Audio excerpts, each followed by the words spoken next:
So no, we're not playing a trick on you. Magic mushrooms are going to be decriminalized here in Denver. And joyous supporters of the Capitol today say the passage of this Initiative 301 is just the beginning. Denver 7's Megan Lopez goes 360 on the uncertain future of psychedelic mushrooms in the Mile High City.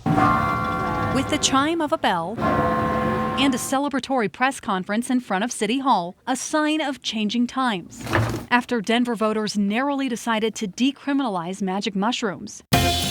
But now that the initiative has passed, what's next? Supporters say with the campaign over, this should be an easy transition. But some are worried about potential delays or efforts to block this from going into effect.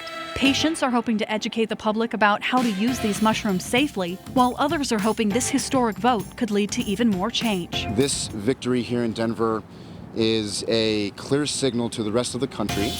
The leaders behind Initiative 301 say this should be an easy transition. People can take a huge sigh of relief right now. According to the ballot language, decriminalization will go into effect as soon as the election results are certified on May 16th. Police would then treat these mushrooms as their lowest priority, and no city money or resources would be allowed to be used to impose criminal penalties. They have the choice now to not be criminalized for actually cultivating it at home. But the mayor's office would need to appoint a panel by the end of the year to monitor the implementation and effects of this ordinance. For our campaign, one of those priorities will be making sure that that review panel gets implemented sooner. We hope that history doesn't repeat itself. But some who worked on the ballot measure are worried about City Council trying to change or delay the implementation of this initiative. So I was very excited about this spa concept that I was bringing forward. In 2016, even after voters passed the social consumption of marijuana initiative, there were changes to the ordinance that affected people like Cindy Savine. I was the second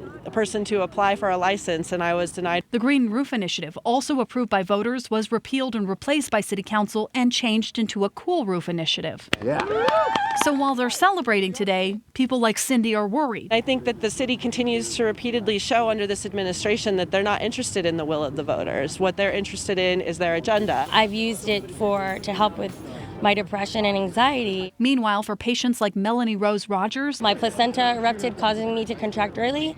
I gave birth to a boy and he cried and he didn't make it. I was severely depressed. She's hoping this historic vote will help others to learn about alternatives to pharmaceuticals. We have a mental health crisis. Melanie believes that moving forward, this can be a non-addictive way to help. People are actually healing themselves. They found my cultures. For some, like Travis Tyler Fluke, this is only the start. He was arrested 18 years ago and convicted of Attempt to manufacture a controlled substance, which is the same charge that you would give someone if they had a meth lab. He's hoping that one day people like him might be able to have their records expunged. I don't think that we should have people that are continuing to suffer for something that people are now legitimately able to do. Now for a quick reality check. According to Denver police data, there have only been a handful of arrests for these mushrooms. In 2016, 59 people were arrested. In 2017, that number dropped to 43. And last year, that number was 56.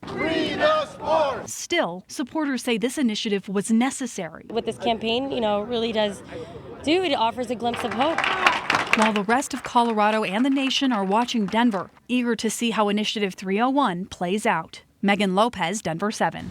So we're wondering, are you happy with these new Denver rules? We want to hear what you think about this. Email us at 360@thedenverchannel.com.